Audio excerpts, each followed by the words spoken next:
कर्मपि एकं तत्सुते वा सर्वोपनिषद गावो दुग्ध गोपाल नंदन पार्थो वत्स सुधीर्भोक्ता दुग्धा गीतामृतमतः। हरि बोल। तो हम आगे देखते हैं आज।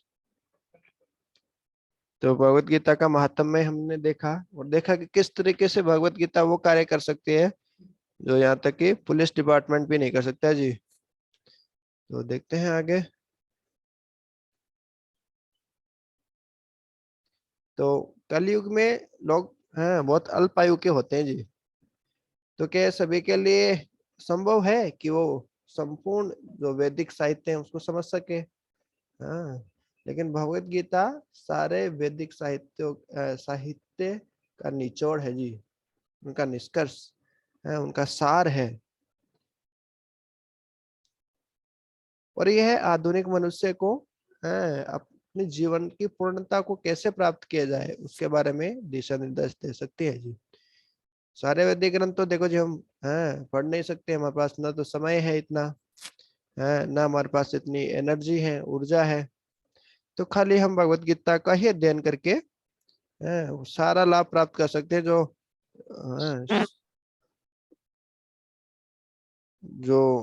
इतने सारे वैदिक ग्रंथ अध्ययन करने से जो प्राप्त किया जा सकता है।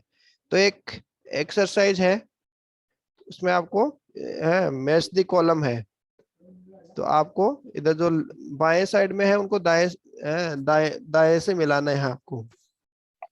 और हो सकता है कि बाएं साइड में जो बाएं साइड में जो कुछ आइटम है वो सब के सब नहीं मिले, जरूरी नहीं है कि उपनिषद का कोई ना कोई मैच हो ही हो, ऐसा भी जरूरी नहीं है। ठीक है, तो हम देखते हैं। तो उपनिषद यहाँ पे है, उपनिषद, भगवत गीता, लॉर्ड भगवान श्री कृष्ण, अर्जुन, लर्नेड स्कॉलर्स, विद्वान लोग, हरे कृष्ण मंत्र, भक्ति, डिवोशनल सर्विस, शुद्ध भक्त, उसको आपको मिलाना है इधर। कर्म अपि एकम, एक ही कर्म होना चाहिए। Men to drink the milk, मतलब दूध पीने के लिए बने हैं। काफ मतलब बछड़ा, एकम शास्त्र मतलब एक शास्त्र होना चाहिए।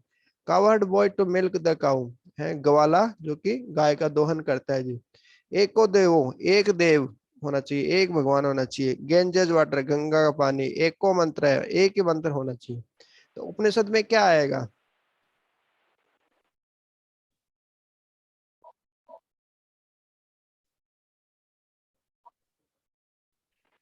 प्रभु जी, coward boy to make the cow. कैसे?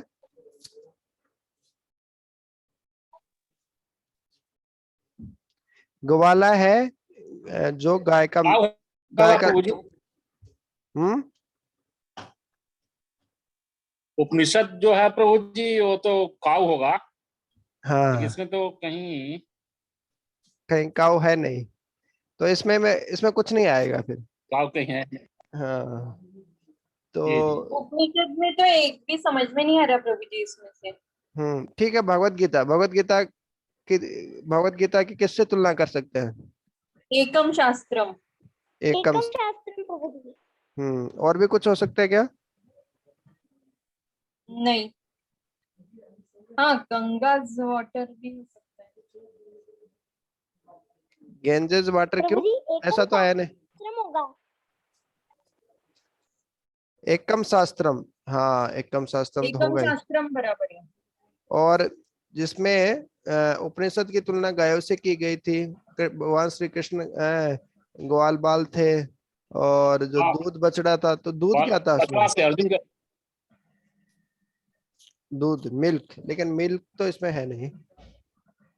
ओके, तीसरा है भगवान श्री कृष्ण, उसकी तुलना किससे करेंगे?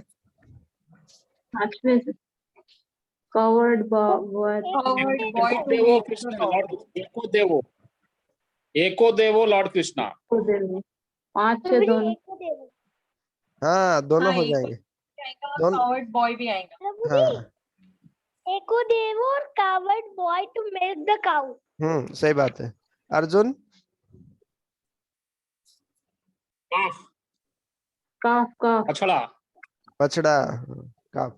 लर्नेड स्कॉलर्स, जो सुधीर भोक्ता। सुधीर भोक्ता कौन है?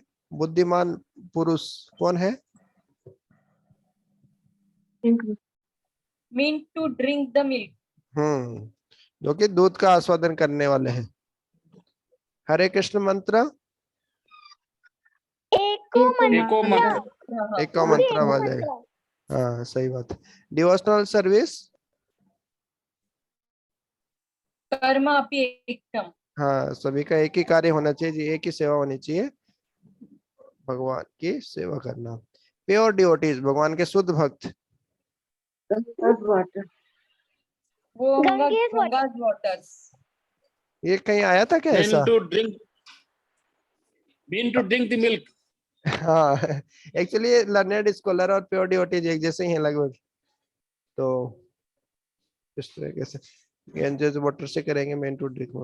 ओके, आगे देखते हैं जी भगवत गीता की स्पिरिट क्या है जी। हाँ। यद्यपि भगवत गीता सुप्रसिद्ध है, लेकिन एक व्यक्ति इसको केवल भक्ति की भावना से समझ सकता है जी। भगवत गीता को एक मनगढ़ंत विषय नहीं है जो कि किसी हमारे जैसे साधारण व्यक्ति ने बोल दी है, नहीं, यह शाश्वत, अतीत, समय से परे और भगवान पूर्ण पुरुषोत्तम भगवान श्री कृष्ण की वाणी है जी, जिनको भगवान से संबोधित किया जाता है। और भगवान मतलब क्या? जिनके पास में ये 6 ऐश्वर्य होते हैं जी पूर्ण मात्रा में। वो सबसे सुंदर है जी, वो सबसे ज्यादा ज्ञानवान है जी, सबसे धनवान है, सबसे बलवान है, सबसे प्रसिद्ध है और सबसे बड़े वैरागी भी है, इतने सारे गुण होने के बाद में भी। तो ये जब बहुत सारे लोग बहुत सारे लोग भगवत गीता पढ़ते हैं, लेकिन बहुत सारे लोग ये मानते नहीं है जी कि भगवत गीता जो बोल रहे हैं श्री कृष्ण वो पूर्ण पुरुषोत्तम भगवान है। बहुत सारे संगठन आप देखेंगे तो बोलते हैं कि वो एक्चुअली श्री कृष्ण के अंदर परमात्मा में कोई बोल रहे थे, दूसरे ब्रह्म बोल रहे थे उनके अंदर से। कुछ बोलते हैं श्री कृष्ण तो एक खाली महापुरुष थे, हैं, कुछ कबीर बोल रहा था उसके अंदर से। तो ऐसे अलग अलग कुछ कुछ बोलते हैं, लेकिन श्री कृष्ण को भगवान नहीं मानते। तब जब तक भगवान नहीं मानेंगे, जब तक महामंत्र का जप करना शुरू नहीं करते लोग, तब तक वो भगवत गीता को वास्तव में समझ ही नहीं सकते। एक दक्षिण भारत के एक ब्राह्मण की कहानी आती है जी, जो कि भगवत गीता का अध्ययन करने में उसने पूर्णता प्राप्त की, चरम सिद्धि प्राप्त की। तो चैतन्य चरितमृत में ये कहानी हमें देखने को मिलती है। देखिए, ये भगवान श्री चैतन्य महाप्रभु है साक्षात भगवान श्री कृष्ण के अवतार राधा रानी के मनोभाव में, एक भक्त के मनोभाव में आए। भक्ति कैसे करना है वो चैतन्य महाप्रभु हमें सिखाए। तब चैतन्य महाप्रभु, चैतन्य चरितमृत क्या है? चैतन्य महाप्रभु के जीवन के बारे में लिखे हुए ग्रंथ है।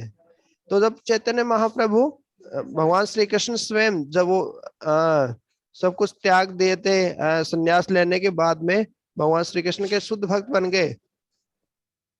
तो ये भगवान के जो 6 गुण है हमने देखा था अभी, तो उनमें से कौन सा गुण है भगवान ने संन्यास लिया? वैराग्य।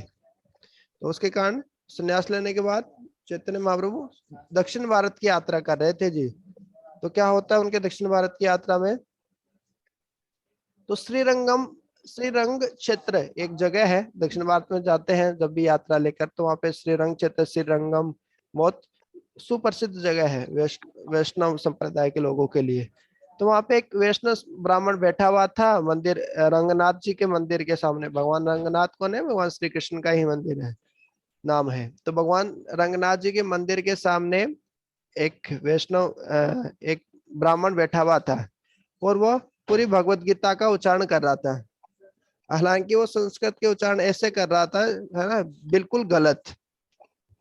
तो उसके आसपास जो संस्कृत के प्रकांड विद्वान बैठ रहे थे उसका मजाक बना रहे थे, अरे अरे भगवत गीता पढ़ रहा है भाव, और उच्चारण कर रहा है संस्कृत के श्लोकों के, अनपढ़ आदमी कहीं के गंवार। तो इस तरीके से उसका मजाक उड़ा रहे थे। लेकिन जब वह भगवत गीता, वो अनपढ़ ब्राह्मण जब भगवत गीता पढ़ रहा था तो उसके आंखों से आंसू प्रवाहित हो रहे थे, आध्यात्मिक भावना के कारण। तो वो लोगों से परेशान नहीं था कि लोग उसका मजाक उड़ा रहे हैं। जैसे हमारा कोई थोड़ा भी मजाक उड़ा देते हैं तो हम बड़े परेशान हो जाते हैं, अरे मेरे को ऐसे कैसे बोल दिया, मेरे को ऐसे कैसे बोल दिया। लेकिन वो बिना परेशान हुए भगवत गीता पढ़ते ही जा रहा था। तो एक बार श्रीमंत चैतन्य महाप्रभु जब उस ब्राह्मण से मिले और उन्होंने पूछा, हे मेरे प्रिय श्रीमान, तुम इतने आनंद में कैसे हो? भगवत गीता का कौन सा भाग आपके हृदय को छू लिया है? भगवत गीता के किस भाग ने आपके हृदय को छू लिया है जी, जिसके कारण आप इतने आनंद में हो? भगवत गीता अध्ययन करते करते आप रोते जा रहे हो, क्रंदन कर रहे हो। तो ब्राह्मण ने जवाब दिया, जी हे भगवान, मैं बहुत विद्वान नहीं हूँ, प्रकांड विद्वान ब्राह्मण नहीं हूँ, और इसलिए मैं तो शब्दों के अर्थ भी नहीं जानता। मैं तो भगवत गीता पढ़ रहा हूँ, देखो जी, लेकिन मैं तो शब्दों के अर्थ भी नहीं जानता हूँ जी। कई बार मैं भगवत गीता को सही पढ़ता हूँ और कई बार गलत पढ़ता हूँ, लेकिन सारी परिस्थितियों में मैं भगवत गीता का उच्चारण करता रहता हूँ, क्योंकि यह मेरे आध्यात्मिक गुरु का आदेश है। वो ब्राह्मण, अनपढ़ ब्राह्मण क्या बोल रहे हैं, मेरे गुरु ने बोला था जी कि तुम्हें भगवत गीता हमेशा प्रतिदिन पढ़नी चाहिए, और इसी कारण मैं पढ़ रहा हूँ। तो ये बहुत महत्वपूर्ण है। जैसे श्रील प्रभुपाद जी को बोला था विश्व में जाके पूरे विश्व में प्रचार करना है, वैसे गुरु मुख पद्म वाक्य चित्ते ते करिया ऐक्य, आर ना करी हो मने आशा। गुरु की वाणी को चित्त के साथ जिन्होंने कर लिया और कोई आशा जिन्होंने नहीं की, वही भक्त है ना, वही भक्त जाने जाते हैं। तो अब देखिए, ये ब्राह्मण पढ़ रहा है, अनपढ़ ब्राह्मण है, गंवार, आधे शब्द सही पढ़ रहा, आधे गलत पढ़ रहा है। लेकिन चैतन्य महाप्रभु को क्या जवाब दिया, देखो जी मैंने गुरु ने बोला था इसलिए मैं पढ़ रहा हूँ उसको। तब भगवान ने उससे पूछा, लेकिन तुम रो क्यों रहे हो? तो ब्राह्मण ने जवाब दिया कि जब भी मैं भगवत गीता मेरे साथ लेकर बैठता हूँ और भगवान श्री कृष्ण का पार्थ सारथी रूप जब मैं देखता हूँ, देखो जी, त्रिलोकीनाथ भगवान श्री कृष्ण कैसे एक साधारण से है क्षत्रिय अर्जुन के रथ के है सारथी, मतलब सारथी बन गए हैं जी। तो ये है, जब भी मैं भगवत गीता खोलता हूँ और ये चित्र जब मैं देखता हूँ कि देखिए घोड़े हाँक रहे हैं जी त्रिलोकीनाथ, तो वो मेरे हृदय को छू लेता है। और मैं सोचता हूँ कि भगवान कितने भक्त वत्सल है, भगवान अपने भक्तों से कितना प्रेम करते हैं। भगवान अपने भक्तों से इतना प्रेम करते हैं, और मैं अपने आप को संभाल नहीं पाता, भावनाओं में इतना खो जाता हूँ कि आंखों से आंसू आने लगते हैं। देखिए, जो सारथी की जो पदवी है वो बहुत ऊपर नहीं होती है जी। शास्त्रों में बहुत जगह आता है सारथी मतलब घोड़े हाँकने वाला व्यक्ति मतलब बहुत नीचा होता है। युद्ध के समय इतना समय नहीं होता कि इधर लेना घोड़ा है, इधर घोड़े लेने हैं, तो उसको ऐसे हाथ से इशारा करके बोलेंगे, बताएंगे, नहीं, घोड़े इधर लेने मतलब वो सारथी को इधर लात मारेगा, जो क्षत्रिय जो रहता है जो युद्ध कर रहा है, और घोड़े इधर लेना होता है तो इधर लात मारता है। तो इस तरीके से सारथी की स्थिति जो पदवी है बहुत नीची होती है, नौकर से भी ज्यादा नीची। उसको लात पड़ती है, एक बार इधर पड़ती है तो वो इधर घोड़ों को हाँकता है, इधर। तो त्रिलोकीनाथ भगवान श्री कृष्ण जिनकी इच्छा से सब कुछ होता है, वो अपने भक्त के प्रेम में इतने बंध गए हैं जी, कि वो अपने उनके सारथी बनकर घोड़े हाँक रहे हैं जी, जिनकी लाखों करोड़ों शिव जी ब्रह्मा जी सब पूजा उपासना सब करते हैं, सब उनका ही है। हाँ, तो ये हम समझ नहीं पाएंगे। जब हमारे ही घर में है कोई आके बैठ जाए और हम उसकी पूरी सेवा करें तो कैसा लगेगा? हम तो 2 दिन में भगा देंगे उसको ऐसा। लेकिन भगवान श्री कृष्ण तो उसने ब्राह्मण ने बताया जी, देखो जी इसी कारण मैं ये क्रंदन कर रहा हूँ, देखो जी मेरे आंखों से ऐसे आंसू इसी कारण टपक रहे हैं।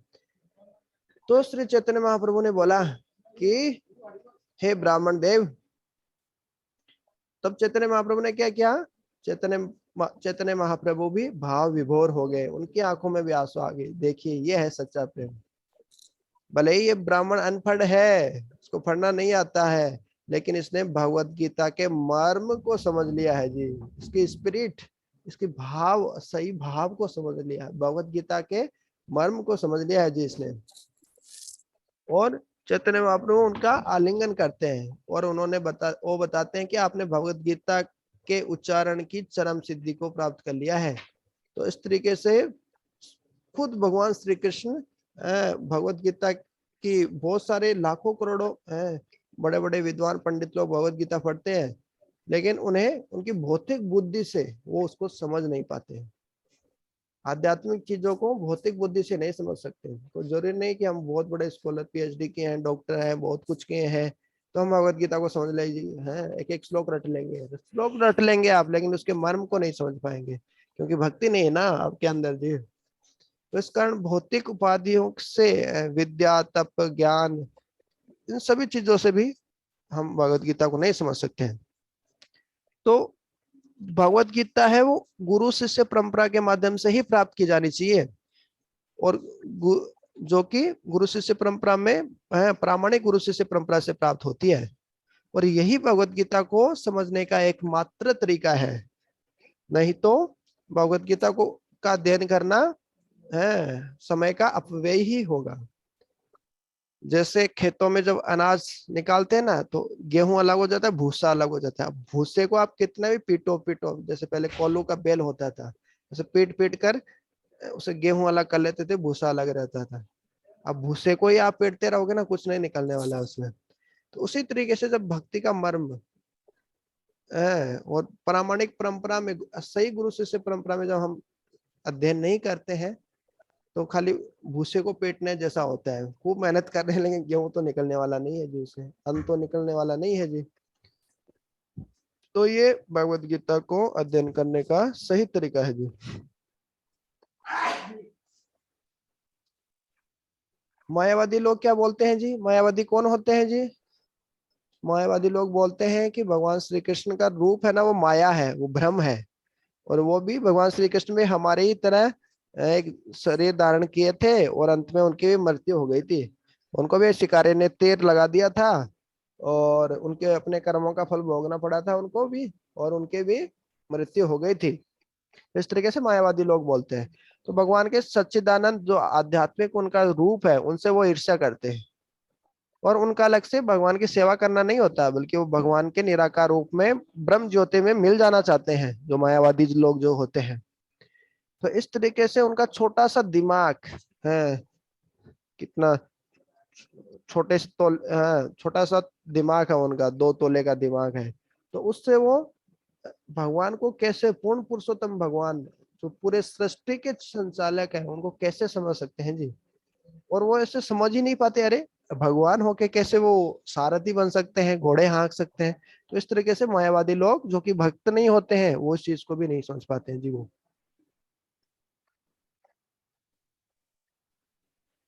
तो ये ठीक वैसा ही है जी, ठीक वैसा ही है। कैसा?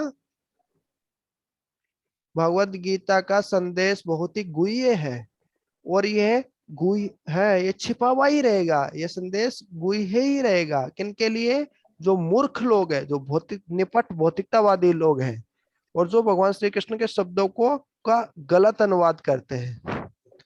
बहुत सारे संस्थाएं हैं, वो एक ही श्लोक को गलत अनुवाद करते हैं और बताते हैं कि कैसे हम बड़े हैं, है ना। ये वास्तव में बोल रहे हैं कि हमारी ही पूजा करो, मन मना भव मत भक्तो, मतलब हमारी, मेरी पूजा करो। जो राइटर होता है बोलता है मेरी ही, जो लेखक होता है बोलता है मेरी पूजा करो। नहीं, भगवान श्री कृष्ण के लिए नहीं हुआ मन, मतलब जो राइटर है उसके लिए। इस तरीके से अलग अलग व्याख्या करते हैं जी। तो ये भगवान से ईर्ष्या के कारण ऐसा होता है जी, और इसके कारण वो अपने आप को सामने रखना चाहते हैं, भगवान श्री कृष्ण को छुपा देते हैं। तो ये ठीक देखो जी, ये वैसा ही है। देखिए ये शहद की बोतल है जी, इस बोतल के अंदर शहद है, बहुत सुमधुर, स्वाद में बहुत ही श्रेष्ठ इसके अंदर शहद है जी, लेकिन उसके ऊपर ढक्कन लगा है।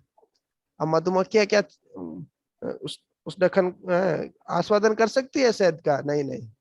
जैसे मान लीजिए हम बोतल का ढक्कन खोलते नहीं है और हम ऊपर से चाट रहे हैं उस बोतल को, तो कितना ही चाटो हमें कुछ स्वाद तो मिलने वाला नहीं है जी। तो उसी तरीके से जो भगवान के भक्त नहीं होते, प्रामाणिक गुरु शिष्य परंपरा में नहीं होते, वो भगवत गीता कितना ही अध्ययन कर ले, वो शहद की बोतल को बिना ढक्कन खोले बाहर से चाटने जैसा ही है जी। और एक और उदाहरण दिया है जी। देखिए मान लीजिए आपके पास एक कंप्यूटर है, लैपटॉप है, आप सॉफ्टवेयर इंजीनियर है, आप कंप्यूटर के बारे में बहुत कुछ जानते हैं, सब कुछ जानते हैं, लेकिन जब लैपटॉप को या कंप्यूटर को स्टार्टिंग में जब हम खोलते हैं तो उसको एक पासवर्ड डालना पड़ता है जी। अब उसको पासवर्ड ही पता नहीं है जी, देखो हमें, तो फिर क्या होगा? आप कितना भी आप बटन दबाओ बंदर की तरह फटाफट, लेकिन वो लैपटॉप तो खुलने वाला नहीं है जी। तो उसी तरीके से जिस तरीके से लैपटॉप को खोलने के लिए एक पासवर्ड लगता है, ताला को खोलने के लिए एक चाबी लगती है, उसी तरीके से भगवत गीता को समझने के लिए भी एक चाबी लगती है जी। चाबी क्या है? भक्ति भाव, वो मर्म है। प्रामाणिक गुरु शिष्य परंपरा में इसे आचार्य के सानिध्य में अध्ययन करना, उनके साथ में अध्ययन करना और भक्ति भाव से महामंत्र का जप करते हुए, माला जप करते हुए भगवत गीता का अध्ययन करना, तभी हम समझ पाते हैं। ये दो उपमाएं जो उदाहरण दिए हैं बहुत ही महत्वपूर्ण है। श्रील प्रभुपाद जी ने बहुत बार इसको कोट भी किया है। तो ये एक्टिविटी करके हम खत्म करते हैं। तो यहाँ पे 5 शब्द है। भगवान, इटरनल मतलब शाश्वत, हमेशा, डिवोशन मतलब भक्ति, माइथोलॉजिकल मतलब मनगढ़ंत, 6 मतलब 6, मोर्टल मतलब नश्वर। तो ये 6 चीजें यहाँ पे 6 खालिस्तान है वहां पे भरना है। पहला है यद्यपि भगवत गीता सुप्रसिद्ध है, जानी मानी पुस्तक है, लेकिन केवल जो इसको किस मनोभाव में पढ़ते हैं वो इसको समझ सकते हैं। किस मनोभाव में पढ़ते हैं? कौन सा आएगा? भगवान, शाश्वत, भक्ति, मनगढ़ंत, 6 नश्वर। भगवत गीता तो जानी मानी पुस्तक है, लेकिन इसको किस मनोभाव में पढ़ने वाले लोग इसको समझ सकते हैं। यहाँ पे खालिस्तान बनना है। किस मतलब क्या? डिवोशन। डिवोशन, भक्ति के मनोभाव में जो पढ़ते हैं वही इसको समझ सकते हैं। Bhagavad Gita is not a, Bhagavad Gita कोई ऐसी पुस्तक नहीं है, टेरिटाइज ऐसी कोई चीज नहीं है कि वो किसी, फिर खालिस्तान आ गया। भगवत गीता कैसी पुस्तक नहीं है? भगवान नहीं है, शाश्वत नहीं है, मनगढ़ंत नहीं है, नश्वर नहीं है। भगवत गीता बोलते हैं ना माइथोलॉजिकल है। बोले तुम्हारी भगवत गीता तो किसने लिख दी? मनगढ़ंत, जैसे सुपरमैन, ये आर्य मैन, अलग अलग कर करके मैन होते हैं ना, तो बोले इस तरीके से उनके माँ बाप का ठिकाना नहीं, ऐसे कोई होगी तुम्हारी भगवत गीता। तो माइथोलॉजिकल नहीं है भगवत गीता, माइथोलॉजिकल नहीं है, मनगढ़ंत किताब नहीं है जो कि किसी साधारण व्यक्ति ने बोली है। Mortal by, spoken by some mortal, मतलब कोई नस्मर हमारे जैसे आदमी ने बोली है, नहीं, ऐसी किताब नहीं है। But it is the eternal, ये हमेशा हमेशा के लिए रहने वाली चीज है जी। ये 5000 साल पहले भी बोली थी, उससे पहले भी थी भगवत गीता, उससे भी पहले भी थी, हमेशा रहती है, टाइमलेस, समय के परे है जी ये। और भगवान पूर्ण पुरुषोत्तम भगवान श्री कृष्ण की के गीत है। भगवान श्री कृष्ण जो कि किस तरीके से संबोधित किए जाते हैं? भगवान के रूप में संबोधित किए जाते हैं। यहाँ पे भगवान आ जाएगा, जो कि क्या है? पजेजर ऑफ ऑल, कितने ओपुलेंसेस? 6 ओपुलेंसेस, 6 ऐश्वर्य से जो पूर्ण है जी। तो इस तरीके से आगे फिर ये स्टोरी हम कल देखेंगे।